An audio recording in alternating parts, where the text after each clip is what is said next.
നമസ്കാരം. മാലിന്യം വലിച്ചെറിഞ്ഞ് നാമെല്ലാം മാലിന്യ കൂമ്പാരമാക്കിയ കനാലിൽ ശുചീകരണത്തിനിറങ്ങിയ ഒരു തൊഴിലാളി മരിച്ചത് നാം കണ്ടതാണല്ലോ. ആരാണ് ഈ മരണത്തിന് ഉത്തരവാദി എന്ന തർക്കം അവസാനിച്ചിട്ടില്ല. തർക്കിക്കേണ്ട. സർക്കാരും ജനങ്ങളും നാം എല്ലാവരും ഉത്തരവാദികളാണ്. മാലിന്യവാഹിനികൾ ഉണ്ടാകുന്നതെങ്ങനെ? സ്വാഗതം വക്രദൃഷ്ടിയിലേക്ക്. മാലിന്യത്തിൽ കുരുങ്ങി തൊഴിലാളി മരിച്ച ദൗർഭാഗ്യകരമായ സംഭവത്തെക്കുറിച്ച് റെയിൽവേയും നഗരസഭയും തമ്മിലായിരുന്നു വാക് യുദ്ധം. റെയിൽവേ ഭാഗത്തുള്ള മാലിന്യത്തിൻ്റെ ഉത്തരവാദിത്തം റെയിൽവേക്കാണെന്ന് നഗരസഭ മേയർ. നഗരത്തിൽ നിന്ന് ആമയിഴഞ്ചാൻ തോടിലൂടെ ഒഴുകി വരുന്ന മാലിന്യത്തിൻ്റെ പിതൃത്വം തങ്ങൾ ഏറ്റെടുക്കുന്നത് എങ്ങനെ എന്ന് റെയിൽവേ. ഇരുവരും തമ്മിലുള്ള തർക്കം കേട്ട് രസിച്ച് കനാലിൽ പരസ്യമായും രഹസ്യമായും മാലിന്യം തള്ളുന്ന നഗരവാസികളും. മാലിന്യം എറിയുന്നത് തടയാനും മാലിന്യം നീക്കാനും ഉത്തരവാദിത്വവും അധികാരവുമുള്ളത് ആർക്കാണ്? പാവം ജനങ്ങൾക്കാണോ? റെയിൽവേ പ്രോപ്പർട്ടിയാണെന്നും റെയിൽവേ ആണ് ഇത് ചെയ്യേണ്ടതെന്നും ഇന്നലെ മാധ്യമങ്ങളിലെല്ലാം പ്രചരിപ്പിച്ചതാണല്ലോ. ഞാൻ രേഖയുടെ അടിസ്ഥാനത്തിൽ, തെളിവിന്റെ അടിസ്ഥാനത്തിലാണ് ഈ വിഷയം പറയുന്നത്. വേസ്റ്റ് എല്ലാം വരുന്നത് പല ഭാഗത്തുള്ള ട്രിവാൻഡ്രം സിറ്റിയുടെ ഭാഗത്തു നിന്ന് ഈ തോടിലോട്ട് വരികയാണ്. ഞങ്ങൾ അവിടെ മെഷ് കിട്ടിയത് മാത്രമാണ് കുറെയെങ്കിലും ആ കംപ്ലീറ്റ് വേസ്റ്റ് ഇങ്ങോട്ട് വരാത്തത്. മാൻഹോൾ തുറന്ന് പരിശോധിക്കുമ്പോൾ റെയിൽ നീർ എന്ന് പറയുന്ന റെയിൽവേയുടെ ബ്രാൻഡഡ് ആയിട്ടുള്ള കുപ്പിവെള്ളത്തിന്റെ കുപ്പിയടക്കം, ആ മിനറൽ വാട്ടറിന്റെ കുപ്പിയടക്കമാണ് നമ്മുടെ എല്ലാവരുടെയും കൺമുന്നിൽ നിന്ന് അത് എടുത്തു മാറ്റുന്ന കാഴ്ച നമ്മൾ കണ്ടത്. ഒരു അലിഗേഷൻ പറഞ്ഞാൽ റെയിൽവേയുടെ വേസ്റ്റ് ആണ്. റെയിൽവേക്ക് ഒരു വേസ്റ്റ് അത് പുറത്തുനിന്ന്, ഈ റെയിൽവേ സ്റ്റേഷന് പുറത്തുനിന്ന് അല്ലെങ്കിൽ ഈ ട്രെയിനിന് പുറത്തുനിന്ന് മറ്റേതെങ്കിലും സ്ഥലത്ത് നഗരസഭയുടെ പരിധിയിൽ പോയി വാങ്ങി ഇവിടെ കൊണ്ട് കളയാൻ എന്തായാലും നമുക്ക് പറ്റില്ലല്ലോ. നിങ്ങളത് ശരിക്കും പറഞ്ഞാൽ ഒറിജിനേഷൻ എവിടെയെന്നുള്ളത് നോക്കണം. ഈ ഒറിജിനൽ എന്ന് പറയുന്നത് റെയിൽവേ ഉണ്ടാക്കിയതല്ലേ. അയ്യോ, ഇത് അസംബ്ലിയേക്കാൾ മോശമായല്ലോ. നഗരസഭയും റെയിൽവേയും തമ്മിലുള്ള തർക്കത്തിൽ രാഷ്ട്രീയ കക്ഷികളും കക്ഷി ചേർന്നു. റെയിൽവേയുടെ ഉത്തരവാദിത്വവും നഗരസഭയുടെ പണിയും യഥാസമയം ചെയ്യാത്തത് മൂലമാണല്ലോ ആമിഴഞ്ചാൻ തോട് ഇങ്ങനെ ഇഴഞ്ഞിഴഞ്ഞ് ഒഴുകുന്നത് എന്ന് അറിയാത്തവരല്ല ഇവരാരും. കക്ഷി രാഷ്ട്രീയം കലരുമ്പോൾ തങ്ങളുടെ തടി കേടാവാതിരിക്കാൻ നോക്കണമല്ലോ. റെയിൽവേ അല്ല ഈ മാലിന്യങ്ങൾ ഉൽപ്പാദിപ്പിക്കുന്നത്. ഈ മാലിന്യങ്ങൾ ഉൽപ്പാദിപ്പിക്കുമ്പോൾ അത് മാറ്റേണ്ട ഉത്തരവാദിത്വം തീർച്ചയായിട്ടും കോർപ്പറേഷന് തന്നെയാണുള്ളത്. ഇതെന്റെ അല്ല, ഇവന്റെയാ. വൃത്തികെട്ടവൻ ശവം. എന്റെ അല്ല, പകുതി കാശ് എന്റെ ഉള്ളൂ, ബാക്കി പകുതി ഇവന്റെയാ. അതെ, നഗരത്തിലെ തോടുകൾ മാലിന്യമുക്തമാക്കേണ്ടത് നഗരസഭയുടെ ചുമതലയാണ്. കോർപ്പറേഷനിൽ കൂടുതൽ വീഴ്ചയുണ്ട്. അത് കോർപ്പറേഷന്റെ തലയിൽ കൊണ്ട് വെച്ച് കെട്ടുന്നതുകൊണ്ട് ചില ആഗ്രഹമുള്ളവരുണ്ടാവും. അത് അവരിങ്ങനെ പറഞ്ഞുകൊണ്ടിരിക്കുകയുള്ളൂ, ജനങ്ങൾക്കൊക്കെ തിരിച്ചറിയാതെ. മടിയിൽ കനമില്ലാത്ത ഒരു വഴി ഭയമെന്തിനാ സാറേ? ഇത് സർക്കാർ വരുത്തിവെച്ച ദുരന്തം എന്ന് പറഞ്ഞുകൊണ്ട് സർക്കാരിനെ ആക്രമിക്കുന്ന ഒരു ഘട്ടത്തിൽ വസ്തുത വിശദീകരിക്കേണ്ടി വന്നു. ജോസിന് എന്തോ ഐഡിയ പറയാണ്ട്. എന്താ ജോസേ? റെയിൽവേയുടെ ഉത്തരവാദിത്വം റെയിൽവേ നിർവഹിക്കണം. ഗവൺമെൻറ് സംവിധാനത്തിൻ്റെ ഭാഗമായിട്ടുള്ള ഉത്തരവാദിത്വം അവർ നിർവഹിക്കണം. രണ്ടും പരസ്പരം ഏറ്റുമുട്ടുകയല്ല വേണ്ടത്. കക്ഷി രാഷ്ട്രീയത്തിന് അതീതമായിട്ട് എല്ലാവരെയും ചേർത്തുകൊണ്ട് മാലിന്യ പ്രശ്നം കൈകാര്യം ചെയ്യുക എന്നുള്ളതാണ് എടുക്കേണ്ട നിലപാട്. ആ നിലപാടിൻ്റെ അപ്പുറം ഇപ്പുറവും കുറ്റപ്പെടുത്തിക്കൊണ്ട് മാത്രം കാര്യമില്ല. അത് പോയിന്റ്. മഴക്കാല പൂർവ്വ ശുചീകരണം എന്ന വാക്ക് സാധാരണ നമ്മൾ കേൾക്കുന്നത് എല്ലായ്പ്പോഴും മഴക്കാലം കഴിഞ്ഞിട്ടാണ്. ഇത്തവണയും പതിവ് തെറ്റിച്ചിട്ടില്ല. നിയമസഭയിൽ വീണ്ടും അദ്ദേഹം പറഞ്ഞു അത് പെരുമാറ്റച്ചട്ടം കാരണം മീറ്റിംഗ് നടത്താൻ പറ്റിയില്ല. ഈ മഴക്കാല പൂർവ്വ ശുചീകരണത്തിന്റെ ഒരു പ്രശ്നം ഇത്തവണ വന്നു. ഈ മഴക്കാലം തീരുന്നതിന് മുമ്പ് ശരിയാക്കി തരുമോന്ന്? എങ്ങനെ? ഇലക്ഷൻ കമ്മീഷന്റെ ഇടപെടൽ വന്നു. ഉദ്യോഗസ്ഥരുടെ യോഗങ്ങൾ മന്ത്രിമാർ വിളിക്കാൻ പാടില്ല. മന്ത്രിമാരും MLA-മാരും പങ്കെടുക്കാൻ പാടില്ല എന്നേ പെരുമാറ്റച്ചട്ടം. ഇത് ഈ മഴക്കാലം വരുമെന്നും തെരഞ്ഞെടുപ്പ് വരുമെന്നും മാർച്ച് മുതൽ അറിയില്ലേ? തെരഞ്ഞെടുപ്പ് പ്രഖ്യാപനം വരുന്നതിന് മുമ്പ് തന്നെയുള്ള ഇതൊരു മെക്കാനിസം അല്ലേ? മഴക്കാല പൂർവ്വ ശുചീകരണത്തിന് വേണ്ടിയിട്ടുള്ള ഉദ്യോഗസ്ഥന്മാരെയും ബാക്കി സംവിധാനങ്ങളെയും തയ്യാറെടുപ്പിക്കൽ അതൊന്നുമില്ലല്ലോ. മഴക്കാലം തീരുന്നതിന് മുമ്പ് ഇതിന്റെ പണ്ടാരം അടങ്ങുമെന്ന് ഒരു കൊടുവാണോ മാറിയിട്ട് കിട്ടുമോ? ഉണ്ട്. കേരളിനെ കുറിച്ച് പഠിച്ച് പദ്ധതിയുടെ അപകടം തിരിച്ചറിഞ്ഞ UDF തീരദേശ ഹൈവേയെക്കുറിച്ചും പഠനം നടത്തിയിരിക്കുന്നു. ഇപ്പോഴുള്ള തീരദേശ റോഡല്ലാതെ ഇവിടെ ഒരു ഹൈവേയുടെ ആവശ്യമൊന്നുമില്ല എന്ന നിലപാടാണ് സമിതിക്ക്. തീരദേശ മലയോര പാതകളെക്കുറിച്ച് UDF ഭരണകാലത്തും കേൾക്കുന്നതാണ്. വികസന വിരോധികൾ എന്ന ദുഷ്പേര് കേൾക്കാൻ താല്പര്യമില്ലെങ്കിലും പരിസ്ഥിതി പ്രേമം ഉപേക്ഷിക്കാൻ പ്രതിപക്ഷ നേതാവ് VD സതീശൻ തയ്യാറല്ല. പുതിയ ആളാ, വലിയ കടുംപിടുത്തക്കാരനെന്നാ കേട്ടത്. അതിന് നമുക്കെന്താ പ്രശ്നം? നമ്മുടെ ബസ്സിന് കുഴപ്പമൊന്നുമില്ലല്ലോ, പിന്നെന്താ പഠിക്കാൻ? ഇത് നമ്മൾ പഠിക്കുമ്പോൾ കേരളിനേക്കാൾ അപകടകാരിയായ ഒന്നാണ് തീരദേശ ഹൈവേ എന്ന് പറയുന്നത്. I won't allow anybody to violate the rules. ഒരു ഡീറ്റെയിൽഡ് പ്രോജക്റ്റ് റിപ്പോർട്ട് പോലും ഇല്ല. DPR പോലും തീരദേശ ഹൈവേക്കില്ല. ടൈം ഷെഡ്യൂൾ എക്സിബിറ്റ് ചെയ്തിട്ടുണ്ടോ? അത് പിന്നെ പാർട്ടി പെർമിറ്റ്? അത് നോൺസെൻസ്. ഇത് വളരെ പാരിസ്ഥിതികമായി സെൻസിറ്റീവായ ഒരു പ്രദേശത്തുകൂടിയാണ് ഇത് പോകുന്നത്. പാരിസ്ഥിതിക ആഘാത പഠനമോ സാമൂഹ്യ ആഘാത പഠനമോ നടന്നിട്ടില്ല. കുറെ ആളെയും കയറ്റി ടിക്കറ്റും കൊടുത്ത് അങ്ങ് ഓടുകയാണല്ലേ. ഫിറ്റ്നസ് സർട്ടിഫിക്കറ്റിന് പോലും അർഹതയില്ലാത്ത വണ്ടി, പിന്നെ വയലേഷൻ ഓഫ് പെർമിറ്റ് കണ്ടീഷൻസും. നോ ഞാൻ സമ്മതിക്കില്ല. സമൂഹത്തിന്റെ ഏറ്റവും പിന്നോക്കം നിൽക്കുന്ന ജനവിഭാഗങ്ങൾ താമസിക്കുന്ന പ്രദേശത്ത് അവരുടെ ജീവിതത്തിൽ വരുത്താൻ പോകുന്ന സോഷ്യൽ ഇമ്പാക്റ്റ് എന്താണ് എന്ന് ഒരു പരിശോധനയും നടത്തിയിട്ടില്ല. സാർ ഒക്കെ ശരിയാക്കാം സാർ. സാർ പിന്നെ ഞാൻ ഗൾഫിലായിരുന്നു സാർ. അപ്പൊ NRE അക്കൗണ്ടിൽ രൂപ ഇപ്പോഴത്തെ NH-66 പോകുന്നത് തന്നെ തീരപ്രദേശത്ത് കൂടിയാണ്. അതിന്റെ ഇടയിൽ കൊണ്ടുപോയിട്ട് വീണ്ടും ഒരു തീരദേശ ഹൈവേ എന്നത് ഒരു ആവശ്യമുള്ള ഒരു കാര്യമല്ല യഥാർത്ഥത്തിൽ. ഇങ്ങനൊരു വണ്ടി ഓടിയിട്ട് ഇപ്പൊ ഒരു കാര്യമില്ല. ഫസ്റ്റ് എയ്ഡ് ബോക്സിൽ മെഡിസിൻസ് ഉണ്ടോ? ഉണ്ട് സാർ. നല്ല വില കൂടിയ മരുന്നുകൾ വാങ്ങിക്കാൻ ഞാൻ പറഞ്ഞിട്ടുണ്ട് അല്ലേ. Let me see it. വളരെ കുറച്ച് ഭൂമി മാത്രമേ കേരളത്തിലുള്ളൂ. അതിൻ്റെ ഇടയിൽ ഈ ഹൈവേ പോകുന്നു, റെയിൽ പോകുന്നു, റെയിലിൻ്റെ ഒരു വികസനം വരുന്നു. ഇനി വീണ്ടും തീരദേശ പാത എന്ന് പറഞ്ഞ് ഈ കുടിയൊഴിപ്പിക്കൽ നടത്തിയാൽ സാധാരണക്കാരായ ഈ ആളുകൾ, കുടിയൊഴിപ്പിക്കപ്പെടുന്ന ആളുകൾക്ക് ലഭ്യമായ ഭൂമി പോലും കേരളത്തിലുണ്ടാവില്ല. This vehicle shall not be used in a public place until the vehicle has been passed as fit for use by the authority competent. Okay, sir? ഈ ഭാരമേറിയ വാഹനങ്ങൾ സഞ്ചരിക്കണമെങ്കിൽ ആഴത്തിലുള്ള സബ്സ്ട്രക്ചർ വേണം. ഈ ഹൈവേയിൽ ചെയ്യണ പോലെ താഴേക്ക്. അത് തന്നെ ഈ വെള്ളത്തിൻ്റെ ഒഴുക്ക്, കേരളം ഒരു സ്ലോപ്പ് പോലെയാണ് കിടക്കുന്നത്. ഈ വെള്ളം ഒഴുകി കടലിൽ പോണ്ടേ? ഒരു മഴ പെയ്താൽ വെള്ളം കെട്ടി നിൽക്കുകയാണ്. ഇനിയും വീണ്ടും ഒരു തീരദേശ ഹൈവേ ഉണ്ടായി അതിൻ്റെ സബ്സ്ട്രക്ചർ കൂടി വന്നാൽ വെള്ളത്തിൻ്റെ സ്വാഭാവികമായി കടലിൽ പതിക്കേണ്ട ആ സ്വാഭാവികമായ നീരൊഴുക്ക് പോലും ഇല്ലാതാകുന്ന സ്ഥിതിയിലേക്ക് കാര്യങ്ങൾ പോകും. ഞാൻ നിങ്ങളുടെ ഫിറ്റ്നസ് സർട്ടിഫിക്കറ്റ് ക്യാൻസൽ ചെയ്യാം. ഒരു അബദ്ധം പറ്റിപ്പോയത്. I don't want to talk to you. വീണ്ടും അടിവരയിട്ട് പറയുന്നു, അനിവാര്യമായ ഒന്നാണ് ഹൈവേയുടെ വികസനം. പക്ഷെ അതുപോലും ഉണ്ടാക്കുന്ന പ്രശ്നങ്ങൾ എന്താണ്? സാമൂഹിക സോഷ്യൽ ഇമ്പാക്റ്റ് എത്ര ബിസിനസ്സാണ് പോയത്?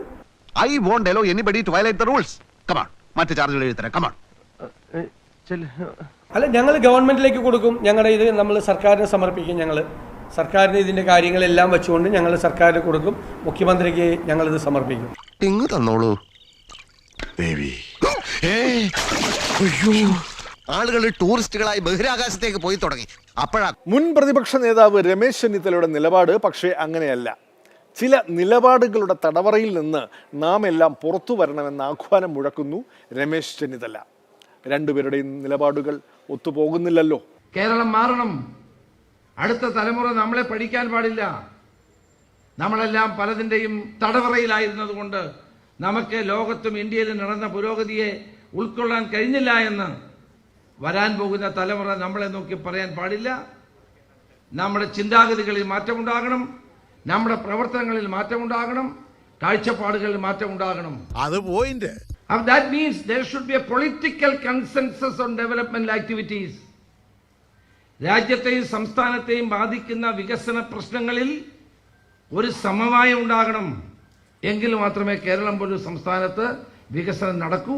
അതിനുവേണ്ടി നമുക്ക് പ്രവർത്തിക്കാം. നന്നായാ മതിയായിരുന്നു. ബുദ്ധിയുണ്ട്, പക്ഷെ അത് ഉപയോഗിക്കണില്ല.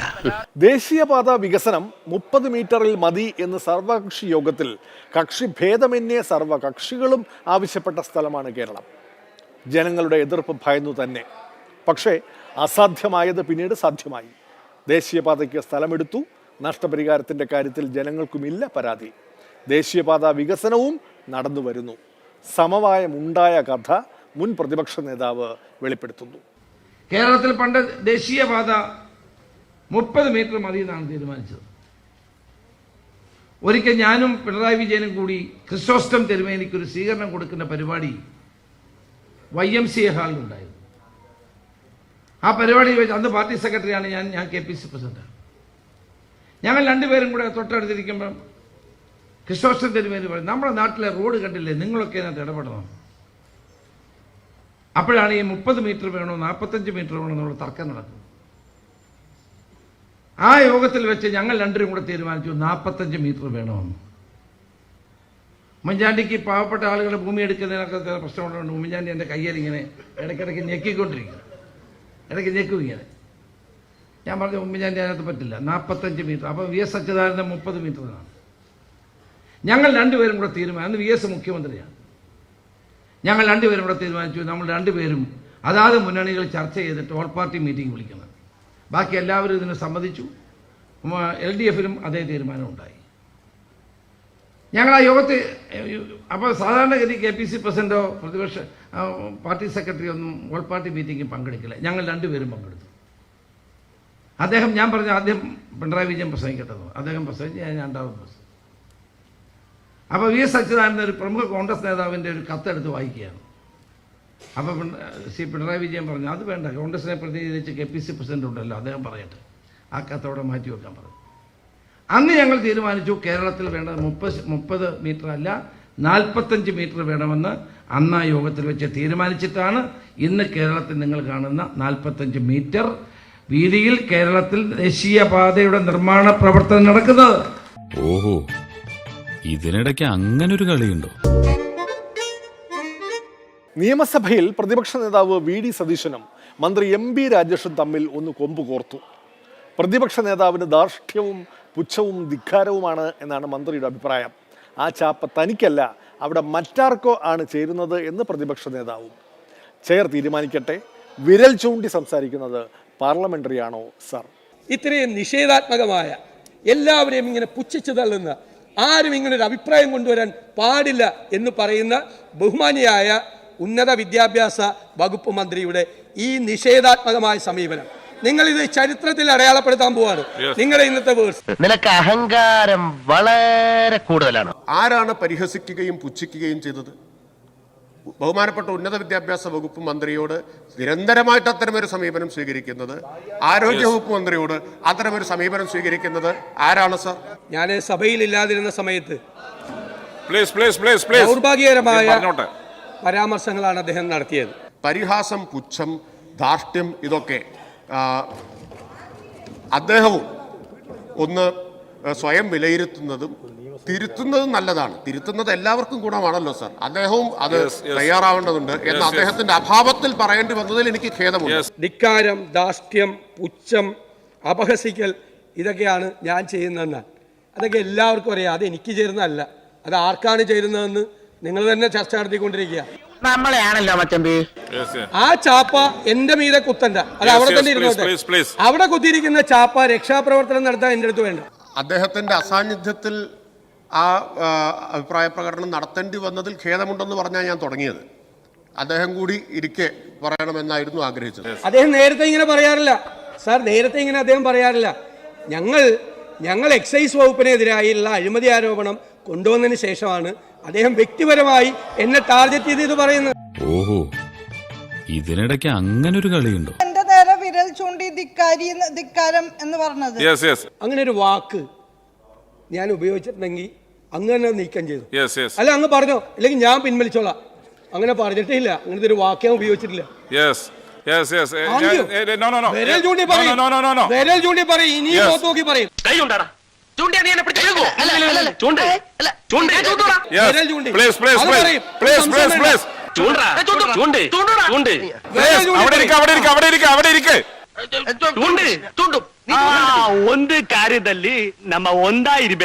സഭയിൽ കീരിയും പാമ്പുമായിരുന്ന പ്രതിപക്ഷ നേതാവും മന്ത്രിയും വൈകിട്ടായപ്പോൾ ഒരു പുസ്തക പ്രകാശന ചടങ്ങിൽ അടുത്തടുത്തിരിക്കുന്നത് കണ്ടു. അടിപയറ്റെല്ലാം സഭയിൽ, പുറത്ത് ഭായി ഭായി.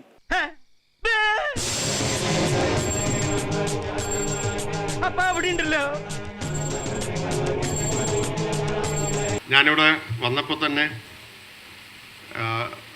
പറഞ്ഞു, ഇന്ന് ഇപ്പോൾ ചാനലുകളിലെല്ലാം വാർത്ത മന്ത്രിയും പ്രതിപക്ഷ നേതാവും കൊമ്പ് കോർത്തു എന്ന്. നിയമസഭ നടക്കുകയാണ്. ലോക്സഭാ തെരഞ്ഞെടുപ്പിന് ശേഷമുള്ള നിയമസഭാ സമ്മേളനത്തിൽ തീർച്ചയായും പ്രതിപക്ഷം വളരെ അഗ്രസീവാവും. പ്രതിരോധിക്കേണ്ടത് ഭരണപക്ഷത്തിൻ്റെ രാഷ്ട്രീയമായ ചുമതലയാണ്. അതെല്ലാം കഴിഞ്ഞ് ആ നിയമസഭയിലെ ചൂടേറിയ തർക്കവിതർക്കങ്ങളും വാഗ്വാദങ്ങളും എല്ലാം കഴിഞ്ഞ് ഒരുമിച്ച് ഒരു വേദിയിൽ ഒരു പുസ്തകം അങ്ങോട്ടും ഇങ്ങോട്ടും കൈമാറാൻ കേരളത്തിലെ ബഹുമാനപ്പെട്ട പ്രതിപക്ഷ നേതാവിനും ഭരണകക്ഷിയുടെ ഒരു നേതാവിനും കഴിയുന്നു എന്നതാണ് നമ്മുടെ ജനാധിപത്യത്തിൻ്റെ ഭംഗിയും സൗന്ദര്യവും എന്നാണ് ഞാൻ വിചാരിക്കുന്നത്. പഞ്ചായത്ത് മീറ്റിംഗ് കൂടുമ്പോൾ ചിലപ്പോൾ നമ്മൾ അങ്ങോട്ടും ഇങ്ങോട്ടും ചീത്ത വിളിച്ചെന്ന് വരും, വഴക്കിട്ടെന്ന് വരും. അത് ജനങ്ങൾക്ക് വേണ്ടിയാ. പഞ്ചായത്ത് അല്ലാത്തപ്പോൾ നമ്മൾ സ്നേഹിതന്മാരാ. ലോകത്തൊരു ശക്തിക്കും അതിനെ എതിർക്കാൻ പറ്റത്തില്ല. പുറത്തെപ്പോഴും ഭായി ഭായി ആവാനും പറ്റില്ല. അതാണല്ലോ ഭരണപക്ഷവും പ്രതിപക്ഷവുമായിരിക്കുന്നത്. മാലിന്യ നിർമ്മാർജ്ജന വിഷയത്തിൽ വീണ്ടും തർക്കത്തിലാകുന്നു മന്ത്രിയും പ്രതിപക്ഷ നേതാവും. ഒരു ദുരന്തമുണ്ടാവുമ്പോൾ അതിൽ നിന്ന് കിട്ടാൻ പോകുന്ന രാഷ്ട്രീയ ലാഭത്തെക്കുറിച്ച് സന്തോഷം പൂണ്ട് ചാടി വീഴുന്നത് ഒരു പരിഷ്കൃത സമൂഹത്തിന് ഭൂഷണമാണോ എന്ന കാര്യം അങ്ങനെ ചാടി വീണ് എല്ലാവരും ആലോചിക്കേണ്ടതാണ്. ഒരുത്തൻ അപകടം പറ്റി ആസ്പത്രി കിടക്കുമ്പോഴല്ല ചെറ്റവർത്താനം പറയല്, മനസ്സിലായോ? പ്രതിപക്ഷം ഗവൺമെന്റിനെ വിമർശിക്കുമ്പോൾ മന്ത്രിമാർക്ക് പൊള്ളും. പ്രതിപക്ഷത്തിന്റെ ധർമ്മം എന്താ? ഗവൺമെന്റിന്റെ തെറ്റുകൾ ചൂണ്ടിക്കാണിക്കുക എന്നുള്ളതാണ്. അവര് തെറ്റായ കാര്യങ്ങൾ ചെയ്യുമ്പോൾ അങ്ങനെ ചെയ്യരുത് എന്ന് പറയാൻ വേണ്ടിയിട്ടാണ്. ഇതുപോലൊരു ദുരന്തത്തിൽ രാഷ്ട്രീയ മുതലെടുപ്പിന് വേണ്ടിയിട്ട് ഇത്രമാത്രം വ്യഗ്രത കാണിക്കുന്നതും ഉണ്ടാകാൻ പാടില്ലാത്തതും ആവർത്തിക്കാൻ പാടില്ലാത്തതുമായിട്ടുള്ള ഒരു കാര്യമാണ്. വിമർശിക്കാൻ പാടില്ലേ? ഇവരെല്ലാം വിമർശനത്തിന് അതീതരാണെന്നാണ്. MP രാജേഷ് ഈയിടെയായിട്ടുള്ള ഒരു അസുഖം പിണറായി വിജയന് പഠിക്കുകയാണ്. ജീവിതത്തെ വളരെ പ്രാക്ടിക്കലായിട്ട് എങ്ങനെ നേരിടാമെന്നത് വിജയിച്ച ഒരാളെ നോക്കി പഠിച്ചാലേ ശരിയാക്കും. MP രാജേഷ് ഈയിടെയായിട്ടുള്ള ഒരു അസുഖം പിണറായി വിജയന് പഠിക്കുകയാണ്. എന്നെ കണ്ടുപിടിക്കാൻ ഞാനാര്? പേഴ്സണാലിറ്റി ഡെവലപ്മെന്റ് ഓഫീസറാണ്. അദ്ദേഹത്തെ പോലെ ആണെന്നുള്ളൊരു തോന്നല് വന്നു തുടങ്ങി. വിമർശനം അതിനുള്ള അസഹിഷ്ണുതയാണ് ഈ കാണിക്കുന്നത്. ഇപ്പൊ മത്സരിച്ച് കുറ്റപ്പെടുത്തലുമായി രംഗത്തിറങ്ങിയിരിക്കുകയാണ് പ്രതിപക്ഷ നേതാവ്. ആദ്യം തന്നെ തുടങ്ങി. അധികാരത്തിൽ ഇരിക്കുന്ന ആളുകൾ വിമർശിക്കപ്പെടും. അവരത് മനസ്സിലാക്കി സഹിഷ്ണുതയോടുകൂടി പെരുമാറി കാര്യങ്ങൾ ചെയ്യുക. കാര്യങ്ങൾ ചെയ്ത് ഞങ്ങൾ അഭിനന്ദിക്കാം. അതിനൊരു അവസരം എന്താ? കടയടച്ച് വീട്ടിൽ പോയില്ലയോ മനുഷ്യനെ മെനക്കെടുത്താതെ?